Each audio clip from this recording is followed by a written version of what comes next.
the talk? Yes, and then you can start. Thank you. Yes. Hi, this is Ozkan. I would like to talk about my latest project. It's a Bluetooth receiver for Amiga computers. I designed 3 editions. This one is for Amiga 500 and 1200. This one is for Amiga 4000 and Amiga CD32, and this one is for the Amiga 600. As you know, Amiga has different shapes and different models, and the joyport gaps are different from each other. So I have to design, change the space between these ports. So I have to build different PCBs. This small device is for using for PlayStation 3, Xbox, or a chip in Chinese Xbox controllers with Amiga. It supports two simultaneously.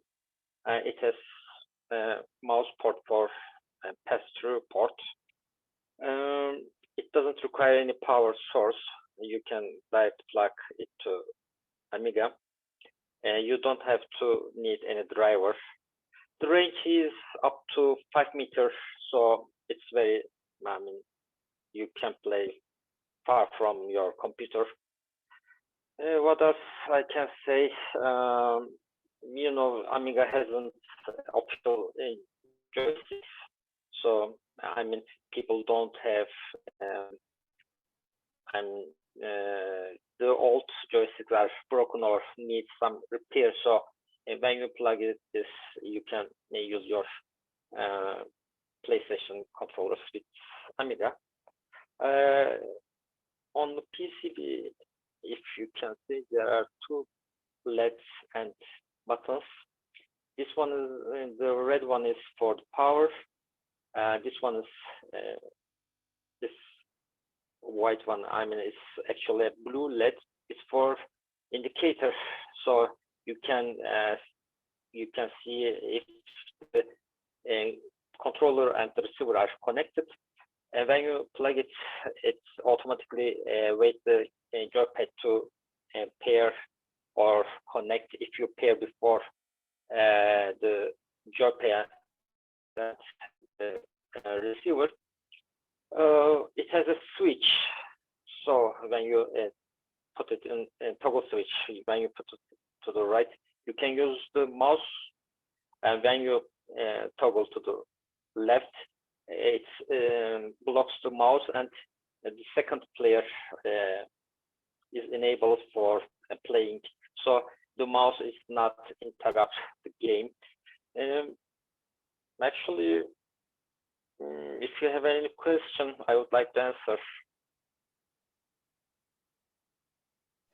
Yeah, thank you. I don't know if there is any question from attendees. I want to, this project is not belong to me. The source is taken from a project called Blue Retro, but actually the owner of the project doesn't, focus on computers, and it's not officially support Amiga or the other computers. So I decided to make it suitable for Amiga. I took its firmware. Also, the project owner helped me about some issues. I want to thank him. He's called Dark Cloud.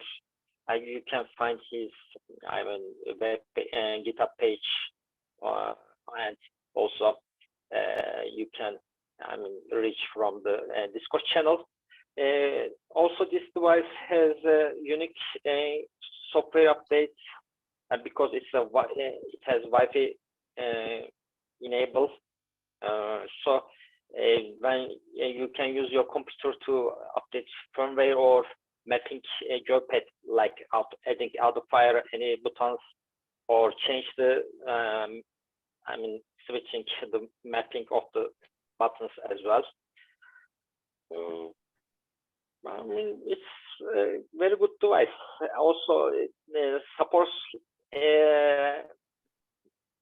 approximately most of the video game consoles, so you can use it with other devices. On my next, I'm a PCB design. I will prepare a Commodore 64 edition, Atari SD or MS6.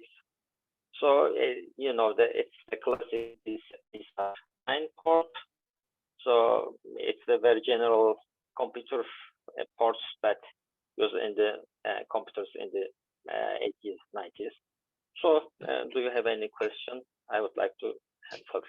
Yeah, sometimes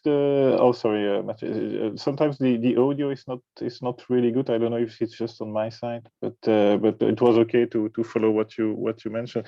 Just wanted to check to ask, because you mentioned, okay, the mouse, and that was a question I have. So you can put a controller and the mouse, but then Yes. what did you mention about that switch? So you cannot have them both at the same time. No, the switch is just for cut the interrupt. I mean, when you play two-player game, so you switch to the left, so the mouse will not interrupt the game. I mean, that was the point of this switch on the board. You cannot share this on C64. It is the same. You cannot. It's basically using the signals totally different way. Yeah, but you already answered, because I was asking for C64 version, but because it should be rather easy to make one, because at least from the joystick, for the mouse it's different, but for the joystick is almost identical, I would say. Yeah? No, joystick is identical. The different part is the space between the joypad. Yeah. Yeah, and I'm some doubts about the power source, because this one is using ESP32 and it requires very power. I mean, first of all, I did the one joystick version, but then I get that the power source from the one port is not enough to run the ESP32, so I have to make a two-player version. So I have to test it on the Commodore 64 that if it is gives enough power source to this dongle. And the main problem is getting the power from the Commodore 64. Or I can put a micro USB port for external power source, but I don't want to make something like that. Yeah. Maybe Sven can answer, but as far as I remember, those ESP chips are very nasty at the startup. They consume a lot of power at the startup. Then it's better. Usually had a problem when you start it up, it just draws a lot of current. Could be the problem. Yes, in the first attempt, I mean, when you power on the computer, it takes very, current, uses very current. So after it starts, it's not using that so much current. So the weak part is for converting to Commodore 64 is testing the power source.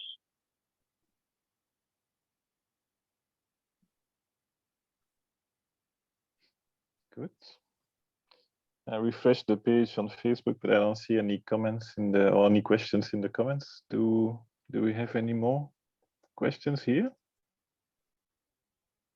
How about latency? I mean, how about the lags? Yeah. I haven't tested.